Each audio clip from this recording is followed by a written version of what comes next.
In 3, 2, 1. Beautiful. Welcome, everyone, lads and lasses, to the Break Room podcast. The Break Room podcast. Woo! If you guys don't know already, we're kind of expanding more past just podcasting, and that's also that's a big part of that is thanks to Derek. Give yourself on the pat. Give yourself a pat on the back, Derek. I patted it twice. Okay. I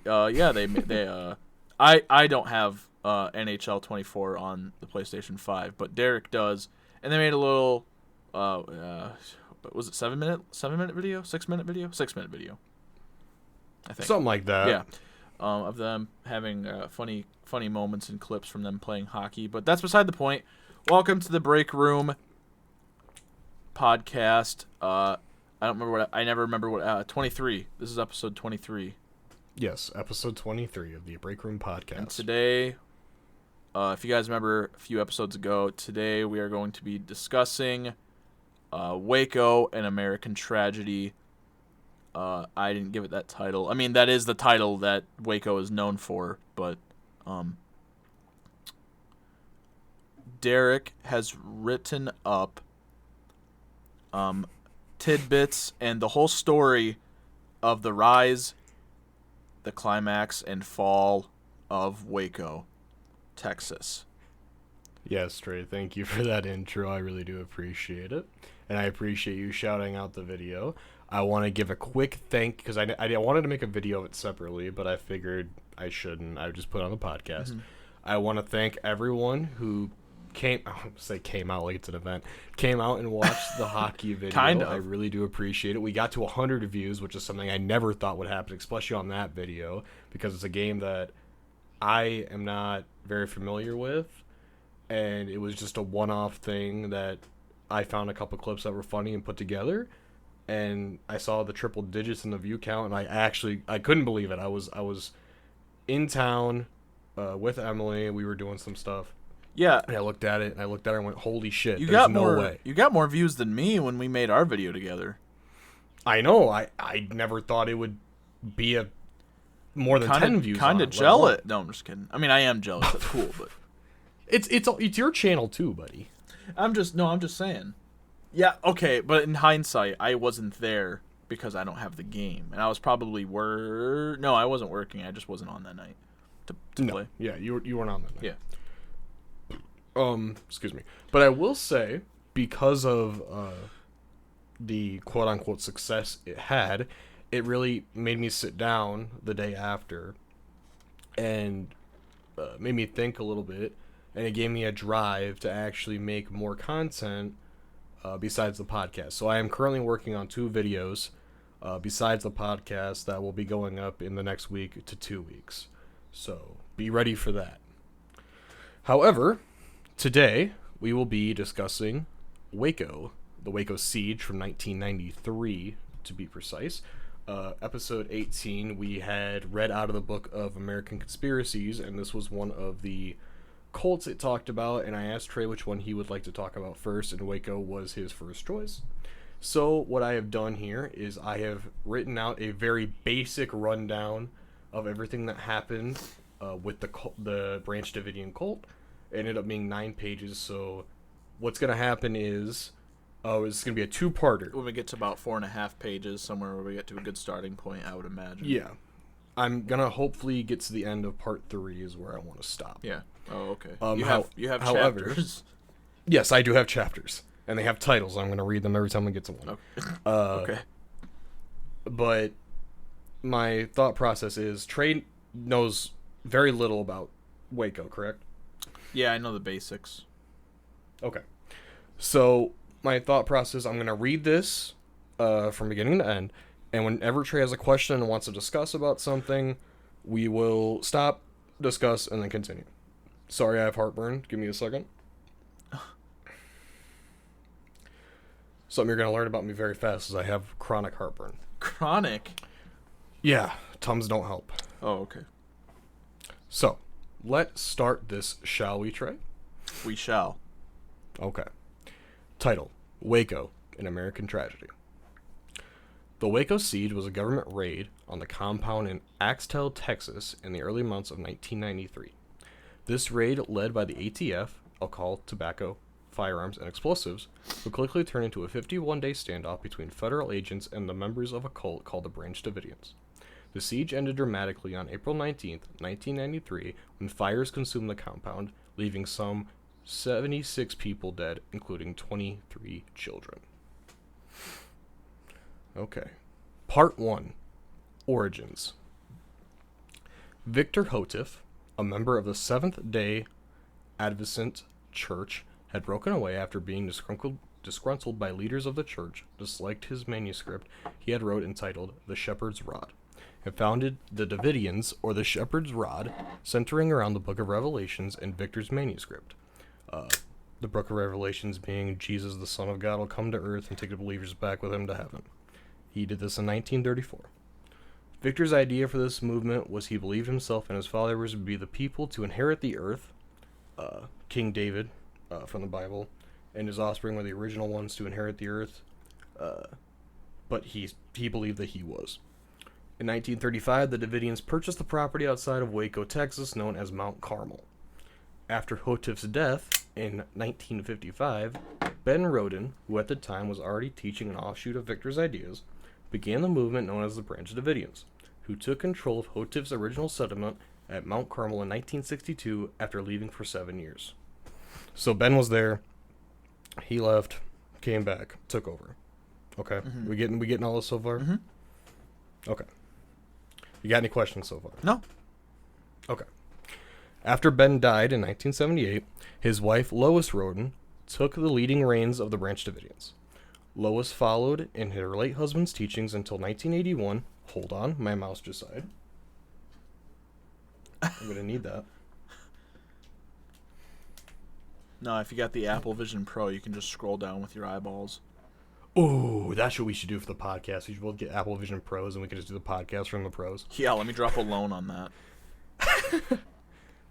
Lois following in her late husband's teachings until 1981, when a man named Vernon Howell strolled into the compound and joined the Branch Davidians. Soon after joining the group, Vernon became infatuated with Lois and began having an affair together. Lois being in her 60s at the time, and Vernon being in his 20s. You caught up so far? Yeah, still following. Okay. While this affair was going on, Lois's son, George Roden, hated Vernon, obviously, because, he's banging his mom. Yeah. In 1983, in light of the followers losing faith in Lois, George took over as leader, and his first order of business was getting Vernon kicked out of the group and compound after learning Vernon was teaching his own lessons and gaining his own following on the side while Lois was in power. So when Vernon joined the cult, he's a very charismatic man. He gets people to like him very quickly, as you'll come to find out. And he started to do his own lessons, and they eventually were like, well, Lois isn't really doing anything. Let's just follow Vernon. So when George took over, he's like, well, what the fuck? This guy needs to go. Right. In 1984... George and the followers he still had decided to drive Vernon and his followers off the property of the compound at gunpoint. After Vernon and his followers were banished, George renamed Mount Carmel to Rodenville, after his last name. After a few years of tiffs and taps between the two groups, because Vernon and his people were still in Waco, they were just on the other side of town. Yeah. And when Roden and his followers would go into town and do not charity drives, but they would fundraise for themselves and do things for the community, they would coincidentally be at the same places and they would fuck with each other. So this was like a cult. I mean, it wasn't a cult yet. It was more of just a religious following. It wasn't a cult in the sense of what Waco was in 93. Yeah, so it was more of a turf war between these two. Well, a religious turf war, yeah. Yeah, it was a religious turf war, but essentially they believed in the same beliefs, but they chose the two groups chose to follow two different people. Yeah, so basically they're teaching the same exact thing, which was the teachings of Victor Hotif. Yeah. However, Vernon kind of did his a little differently than George's, so that's why they kind of broke off. Right. And George was obviously upset that he was banging his mom, so he drove him out, and then they started to have this turf war, essentially. In 1984, hold on, at gunpoint, I gotta find where I was at. Okay. In late 1987, Vernon and 7 of his followers broke into the Mount Carmel compound. A gunfight soon broke out after being spotted by George. 30 minutes after the fight ensued, the police arrived. While no one was killed, Vernon was hit, along with George being hit in the head and the chest. After the gunfight was broken up and Vernon's group left the property, the 2 men would find themselves in court, where all of Vernon's men walked free and Vernon himself got a mistrial. So, Vernon and his men went to court because obviously they were quote-unquote trespassing on the compound. Right. Why they were there was because Vernon was trying to get dirt on George to either get him thrown out of the compound and or arrested. Mm-hmm. And so that's why the gunfight broke out. However, because Vernon was such a charming guy, the jury actually found him in a mistrial and said that he was so nice that they weren't going to make him guilty anyways, which is kind of weird, but it's whatever. Yeah. However, George ended up being in contempt of court because he was dropping all types of bad words in court, left and right, and he would not stop. So I think he got a fine and whatnot, alongside getting shot in the head and the chest. Oh. Yeah.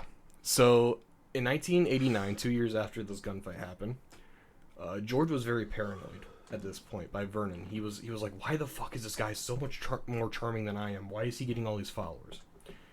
He was in a blind rage, and George ended up killing one of his followers with an axe after saying that he had a new revelation from God, which, to make that easier for you, one of George's men went to Vernon.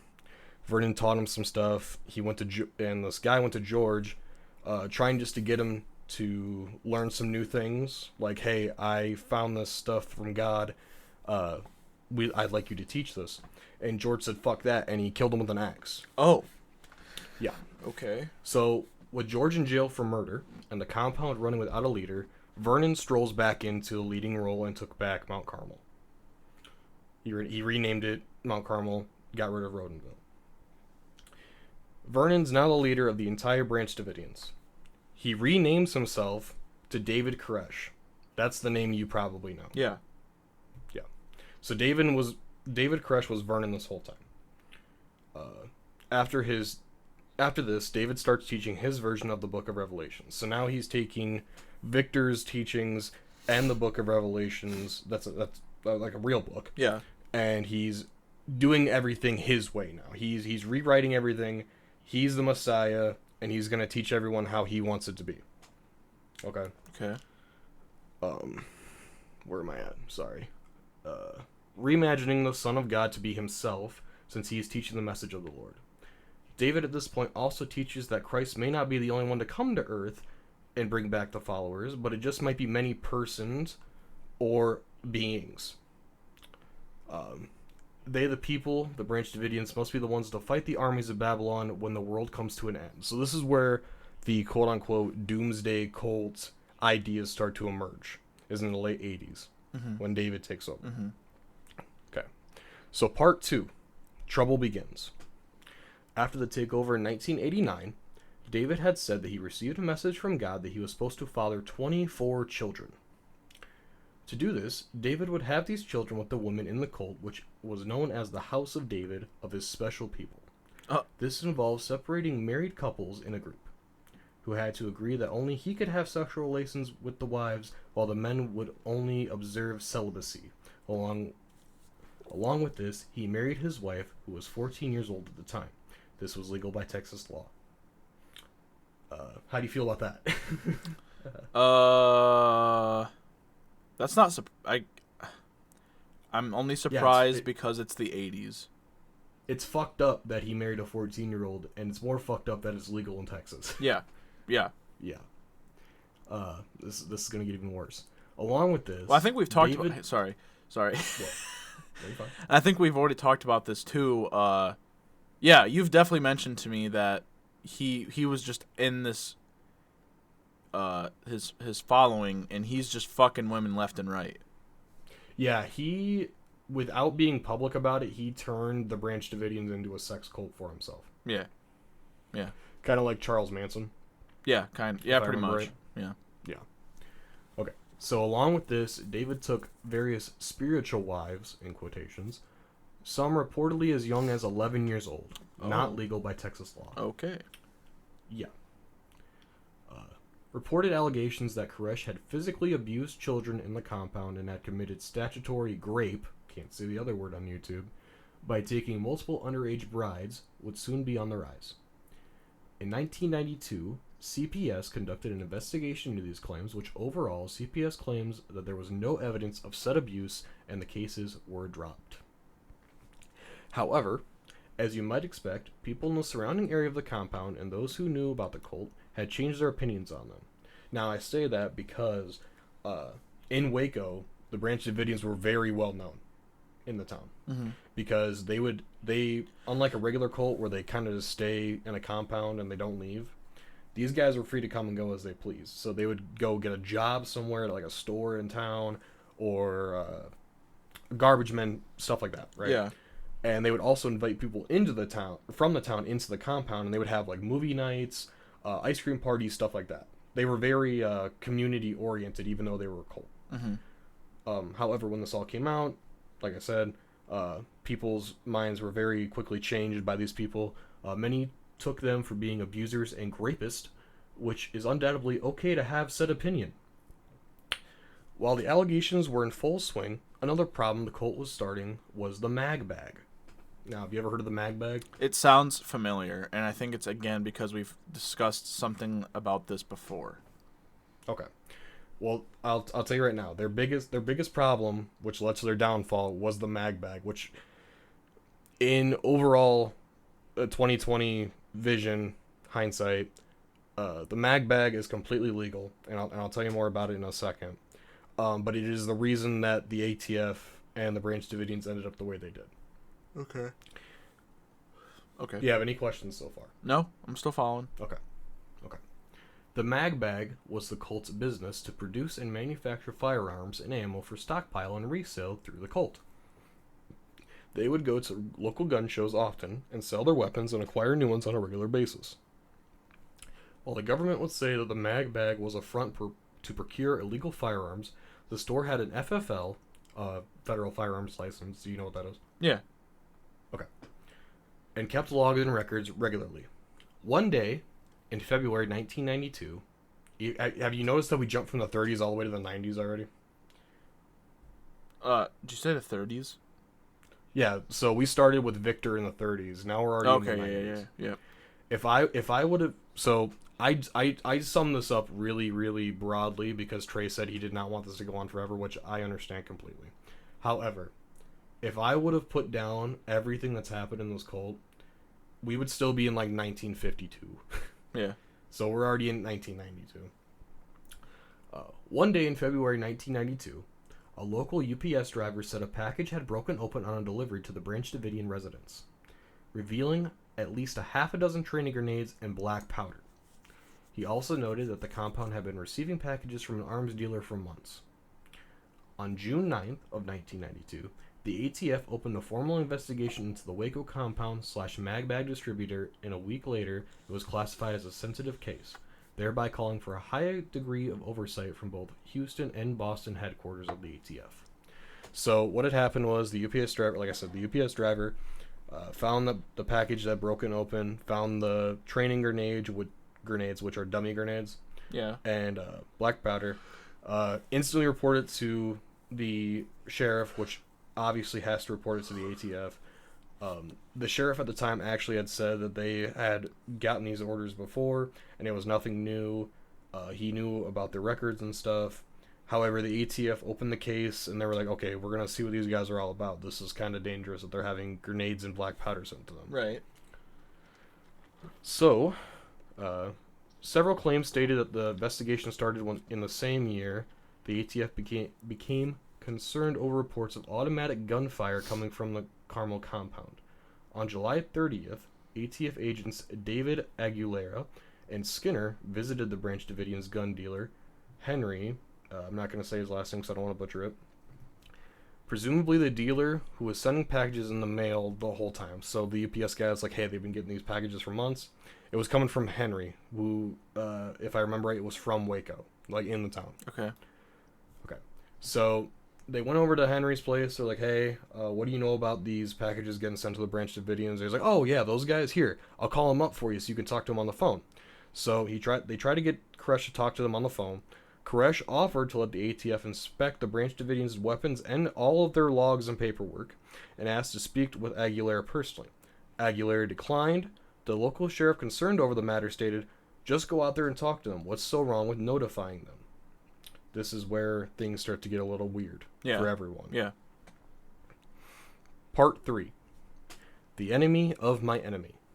There's a reason it's called that. And it's because I should have clarified when I started this. I do not like David Koresh. I do not like the Branch Davidians. I think David Koresh was a horrible person, and what he did was very, very wrong, especially to those children. However, I equally hate the ATF as much as I hate the Branch Davidians. Yeah. And you will see why very soon. The ATF began surveillance from a house across the road from a compound for several months. Their cover was noticeably poor and did not go unnoticed throughout the leadership of the compound. While trying to produce the narrative that they were local college students renting out the house together, the agents were in their 30s, not only having new cars, but fairly similar or the same cars, and were not registered at the local college and did not keep a schedule that would fit any legitimate employment or classes. The investigation included Let me restart. The investigation included sending in an undercover agent, Robert Rodriguez, whose identity Koresh learned basically right away, chose not to draw attention to it, but rather let him come and go as he pleased. This action, David thought, would help the ATF's investigation towards the group. So Robert would come in from across the street from the other house. He'd come in and be like, hey, I know who you guys are. I've heard a lot about you. I want to come in and be taught some of your sermons. And this wasn't the undercover ATF agent? Yeah, this was Robert, the undercover ATF agent. And he, well, maybe it was him or it wasn't him, but and then meanwhile there was ATF agents across the road claiming they were college students renting out the house during their on season of classes, like. They tried to. But their cars and people were there throughout the entire time. That didn't make sense because, I'm assuming college classes back then would have been just like how they are now.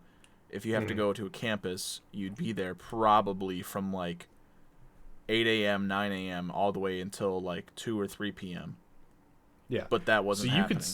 You could see these guys in the house across the way. They would just be walking back and forth the whole day. They wouldn't be doing anything. They were always dressed nice. They were way too old to be college students. Like I said, they had all the same cars. It was not very good. And the Branch Davidians compound had a watchtower, did it not?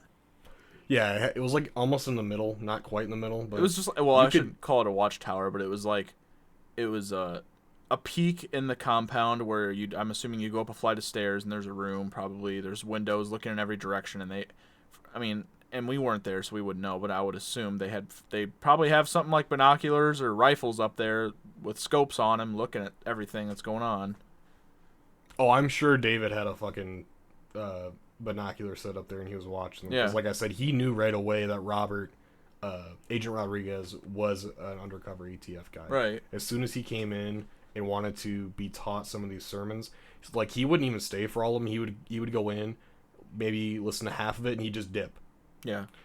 He'd also ask David for like tours and shit of the compound. We'll get to that, but yeah, he knew basically right away, like, hey, this guy is sketchy, but I'm gonna leave him around so that way they don't think I'm more suspicious than they already think I am. David at this point is complying. Oh yeah, he's more than complying. Yes. He already wanted them to come over to the compound, and they said no. Right. That was when they were on the phone with. It's when Henry rang up David and And Yeah. the ATF guys were like, "Hey, no, we don't want to meet you, but thanks for the offer. Decline." Yeah. So, as time went on, Agent Rodriguez would come and go from the compound. Every time he'd go over through, though, he would report back that the group had an abundance of firearms and firearm parts, including upper and lower receivers of AR-15s, M16s, and AK-style rifles. Now, as gun people that watch this channel, and Trey and I know, AKs don't have separate upper and lower receivers. They're all one piece. So like an AR, you can split it in half, and it has the lower receiver and the upper receiver, right? You know that. Yeah. Yeah. So AKs don't have two different parts. However, Rodriguez, in his report, that would later be the warrant for David's arrest, would say several times that he'd found upper and lower receivers of AKs. Rodriguez had no idea what gun parts were. Yeah. He was just spouting bullshit to get this warrant, right? Now, with the gun part discrepancy out of the way that I have explained to you, this was believed one of the main reasons the ATF used to get a warrant for the impending raid of the compound, okay? So, along with the misreported gun parts, another reason they used was a local farmer, his name was Ben Hayes, and his wife reported to the sheriff that they had heard machine gun fire at one point. Ben has stated, by the sound of it, it was likely a .50 caliber machine gun. Now, was that true? No. Okay. Have you ever heard a .50 cal machine gun on YouTube? I don't even think I've looked that up, but So it's really loud. It's if you're close to it, it's gonna shake your fucking guts. okay. You're gonna hear it for like a mile away, and Okay. it's gonna be really loud. He stated that they had one of those and multiple M16s that were fully automatic. Okay. This farmer claimed that he was very familiar with machine guns, having done a tour overseas in the U.S. Army. However, it was cleared up when the sheriff went out to the compound and discovered that the Davidians were just pulling the trigger as fast as they could on semi-automatic rifles.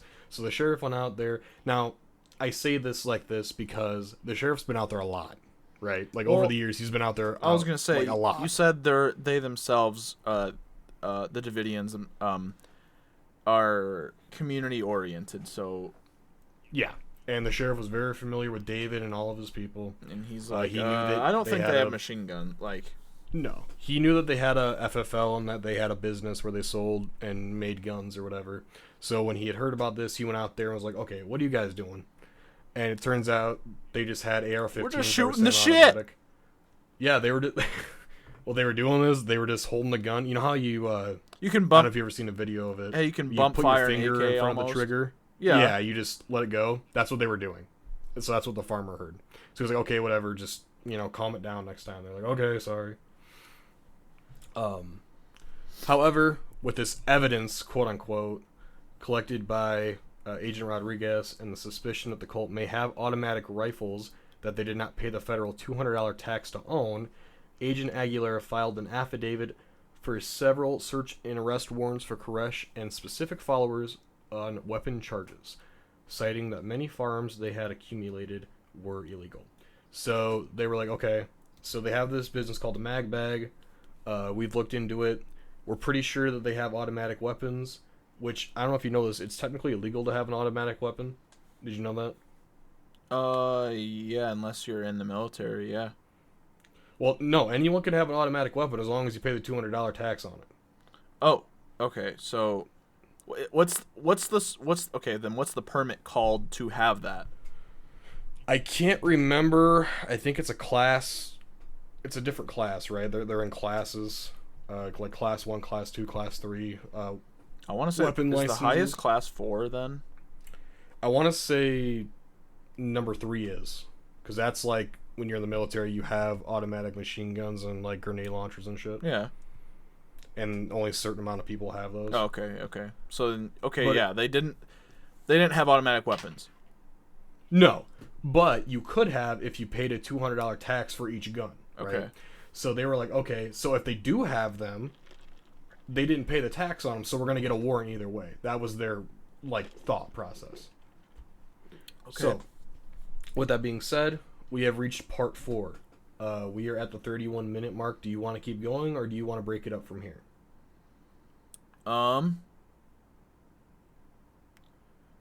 Do you think that's a good stopping point? Part 4 is the start of the raid. So if you wanted to cut it right here, this would be like the background of the cult and leading up to the raid, and then next episode would be the raid. Yeah, we could do that. Okay. Okay, so we will stop the Waco tragedy here. We hope that you enjoyed that. I hope that my reading wasn't too bad for everyone. It wasn't. I was kind of nervous at some points trying to read and talk fluently at the same time. I'm not used to doing that as I used to be when I was younger in school, but I hope it also made sense for everyone. Trey didn't ask me any questions really, so I'm going to hope that he understood everything that was going on. Mm-hmm. Perfect. All right, that makes me feel really good. Do you want to talk about anything else, or do you want to wrap it up here and just let it be till next week? I think we should let the people let that resonate With them for a whole week until we come back? Yes, until they Okay. they get to hear the rest of what happened at this raid. Okay. So, what I will say from here is, I hope everyone enjoyed the background of the Branch Davidian cults. Like I said, this is a very broad perspective of the Branch Davidians before the raid. I could have gone into so many other small details. I chose not to for the sake of time, for people's convenience. I'll say it again next week, but if you want a video that breaks down everything very, very well, there is a channel I'm sure some people who listen to us already know, Wendigoon. That man made an hour-and-a-half video on Waco, and it is the best video I've ever seen on Waco. That's also including documentaries and stuff that I've watched that are made by actual publications. He tops all of them, so if you want a full breakdown, go over there. That man's a true dog. There are there movies, or are there just shows and documentaries about it? Well, there's the Netflix show called Waco. Is that the one I'm thinking of? I think that's the one you've watched, right? I didn't watch it, but isn't that that the one with Taylor Kitsch?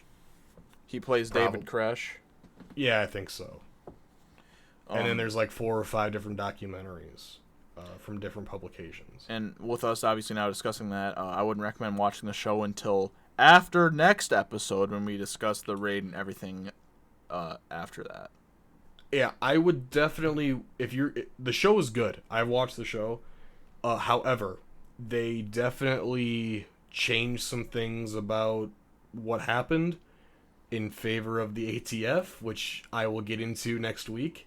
So if I were you and you were kind of thinking about watching that after I mentioned it, I would wait until next week after you listen to the second part of the series, so you have the actual rundown of what happened compared to what the show put out. However, like I said, go check out Wendigoon's video on it. It's very good. However, if you are anticipating the rest of the raid, please feel free to wait a week until part 2 comes out. We really do appreciate you guys listening to the Break Room podcast. I want to thank Trey again for shouting out my hockey video. I really do appreciate that, and I really appreciate all of you for watching it. Like I said, I never thought it would get to 100 views, never thought it'd get to 10 views. So when I saw that, I was beyond shocked, and I am forever grateful that in the entire scale of YouTube, it's very minimal numbers, but to me, it's the world. So thank you. I really do appreciate that. More content coming on the way. You can catch us on Spotify or YouTube. We hope you have a great week, and we will talk to you next Saturday. Goodbye, everyone. Yes, sir. Bye, everyone.